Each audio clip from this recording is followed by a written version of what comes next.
Эми Ош тазалык ишканасы бул шаардын эң шаардыктар сезе турган шаар жетекчилиги кандай иштеп атканын мындай байкап, ошо менен баа бере турган ишкана да.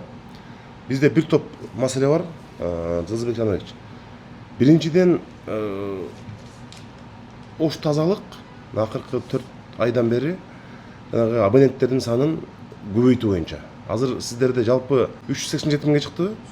Жалпы силер маптар менен иштеп 425 миң деп алдыңар, Эми Ошто факт түрүндө мына азыр мэрдин 2 орун басары дагы бул жерде отурат.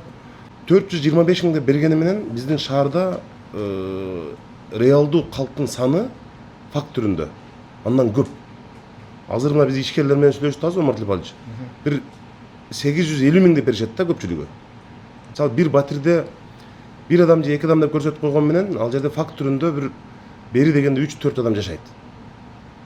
Ушул маселени мына 9 айдын жыйынтыгы менен бир ошол 425 миңге көтөрсөк. Мен өзүм кошулуп силерге жардам берейин. Калкка туура түшүндүрөлү, шаардыктарга туура түшүндүрөлү. Тазалык үчүн, таштанды үчүн сөзсүз төлөшү керек. Бул биздин жарандардын, шаардыктардын мындай эң башкы милдети.